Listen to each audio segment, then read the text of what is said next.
안녕하십니까? 2024년 2월 6일 화요일 인도네시아 헤드라인 시작합니다. 첫 번째 소식입니다.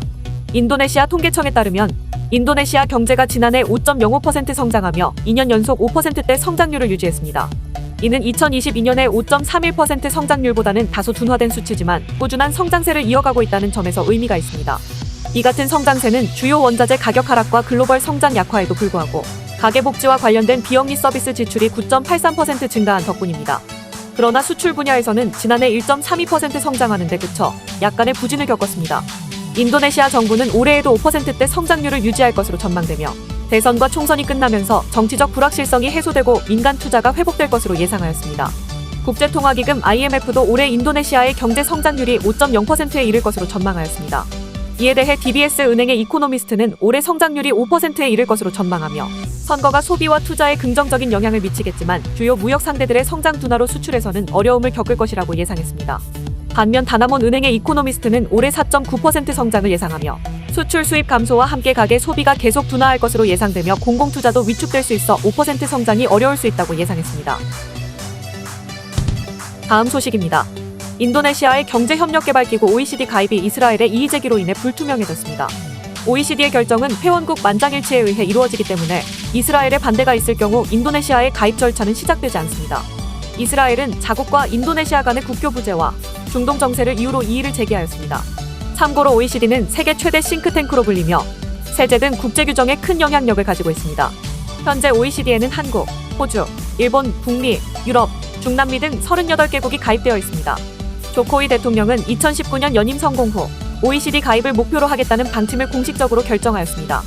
이에 따라 조코이 대통령은 네덜란드, 프랑스, 이탈리아 등 각국 정상들과 회담을 통해 인도네시아의 OECD 가입 지지를 호소하였습니다. 특히 지난해 11월 미국을 방문해 조 바이든 대통령에게도 OECD 가입 절차 시작 지지를 얻어낸 바 있습니다. 그러나 인도네시아는 팔레스타인에 대한 이스라엘의 공격을 지속해서 비판해오고 있었으며 팔레스타인 주민들에게 연대를 표하는 입장을 취하고 있습니다.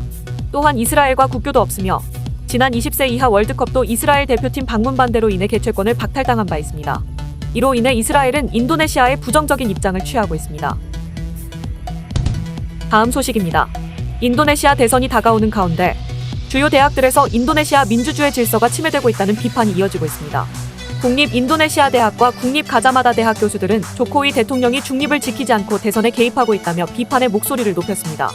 이들은 특정 후보의 편파적인 태도를 보이는 등 민주주의 질서를 파괴하고 있다고 주장하며 즉각적인 노력이 필요하다는 입장을 밝혔습니다. 인도네시아 이슬람대학교의 총장과 교수들도 성명을 통해 대통령 후보 선거운동에 참여한 모든 공무원의 사임을 요구하였습니다.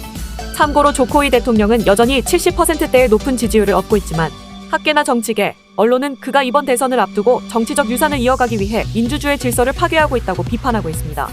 이는 대통령의 장남인 기브란이 연령 제한이 있는 선거법을 우회하여 부통령으로 출마하고 장남의 러닝메이트인 프라보어 수비안투 후보와 독대하거나 프라보어의 기호를 상징하는 손가락 V자를 만드는 장면이 노출되며 논란이 되고 있습니다. 또한 대통령도 선거운동을 할 수 있다는 발언으로 일부에서는 조코이 대통령이 중립 의무를 위반하고 있다는 비난을 받고 있습니다. 이런 상황에서 일각에서는 조코이 대통령의 탄핵을 주장하는 등 논란이 계속되고 있습니다. 다음 소식입니다.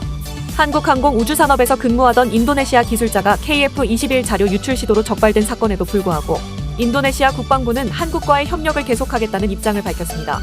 데디 락스모노 국방부 기술국장은 KF-21 프로젝트 분담금 의무 이행을 희망하며 올해 1,065억 원의 예산을 배정했다고 전했습니다. 인도네시아 외교부도 이번 사건과 관련 주한 인도네시아 대사관이 한국 외교부와 여러 기관을 통해 관련 정보를 확보하고 소통하고 있다며 해당 엔지니어와 연락을 취했으며 억류되지는 않았다는 것을 확인했다고 밝혔습니다. 인도네시아 외교부 대변인은 KF-21 프로젝트는 인도네시아와 한국의 전략적 프로젝트이며 양국은 개발 과정에서 발생하는 모든 문제를 최대한 적절하게 처리할 것이라고 설명했습니다. 이런 가운데 인도네시아 내에서는 2011년 한국 국가정보원 직원이 공군 훈련기 T-50 수입과 관련해 방한한 인도네시아 특사단 숙소를 침입, 노트북을 훔치려다 적발된 사건이 거론되고 있습니다. 당시 인도네시아는 형식적인 유감 표명만 했을 뿐 외교적으로 크게 문제 삼지 않았고 총 16대를 수입하기로 해 한국의 첫 수출 판로를 열어준 바 있습니다. 인도네시아 국방 전문가는 당시 사건을 언급하며 양국의 국익이 같고 국익을 크게 위협하지 않는다면 양국은 품위 있는 방법으로 문제 해결을 해야 한다고 말했습니다. 다음 소식입니다. 중국의 동영상 플랫폼 틱톡이 인도네시아 최대 전자상거래 토코피디아를 8억 4천만 달러에 인수했습니다. 이에 따라 틱톡은 토코피디아의 지분 75.01%를 보유하게 되었습니다. 고토그룹 CEO 패트릭 왈루조는 이번 인수를 통해 인도네시아의 중소기업들에게 혜택을 가져다 줄 것이라며 고토그룹에 큰 진전이 있을 것이라고 밝혔습니다. 또한 고토그룹은 강력한 구조조정을 통해 지난해 4분기에 처음으로 흑자를 기록했다고 전했습니다. 한편 틱톡의 토코피디아 인수는 인도네시아 정부의 전자상거래 규제로 인한 것으로 풀이됩니다. 틱톡은 인도네시아 가입자 1억 2,500만 명을 등에 업고 유명 인플루언서들이 틱톡 플랫폼을 통해 물건을 판매하는 틱톡숍을 운영하면서 빠르게 성장하였지만 정부의 규제로 인해 전자상거래가 제한되자 토코피디아를 인수하는 방식으로 전자상거래 시장에 재진입하게 되었습니다. 참고로 틱톡은 지분 인수 자금을 포함해 총 15억 달러를 토코피디아에 투자하였으며 향후 틱톡숍이 토코피디아 법인에 편입되어 온라인 쇼핑 사업을 재개할 계획입니다. 다음 소식입니다. 북부 수마트라 메단 동물원에서 벵골 호랑이 한 마리가 병으로 인해 폐사하고 3마리가 중태에 빠진 것으로 확인되었습니다. 이로써 재정 위기와 관리 부실로 어려움을 겪는 메단 동물원에서는 지난 3개월 동안 총 4마리의 호랑이가 폐사한 것입니다. 메단 동물원을 관리하는 반방 헨다르토 사장 대행은 재정 위기로 인해 동물원 단독으로 병든 동물들을 치료할 수 없어 북부 수마트라 천연자원보존청의 도움을 받아 치료를 시도하고 있다고 말했습니다.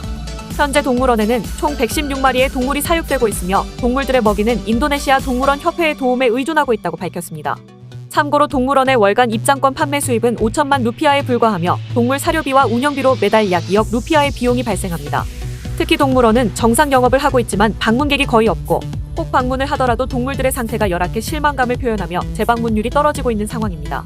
이러한 상황에서 동물원 경영진은 양부모를 찾는 등의 방법으로 동물원을 계속 운영할 수 있는 방안을 모색하고 있다고 전했습니다. 다음 소식입니다. 지난해 해외에서 생활하던 우리 국민들이 받은 재외국민 응급의료 상담 서비스 이용 건수가 4,000건을 넘어선 것으로 확인되었습니다. 소방청에 따르면 해당 서비스를 통해 지난해 총 4,135건의 상담이 이루어졌습니다.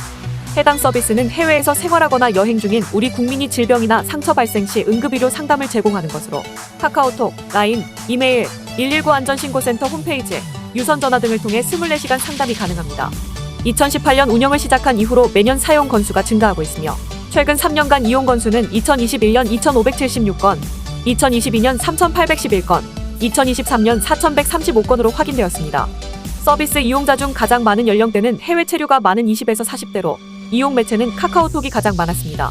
해당 서비스는 육상뿐만 아니라 항공기, 해상에서도 이용 가능하며 작년 11월에는 항공기에 탑승한 승객이 갑작스러운 건강 이상 증세를 보여 119 구급상황관리센터의 도움을 받아 의식을 회복한 사례도 있었습니다.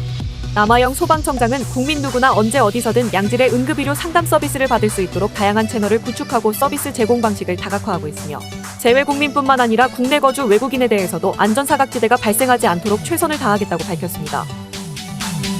시청해주셔서 감사합니다. 다음 시간에 뵙겠습니다.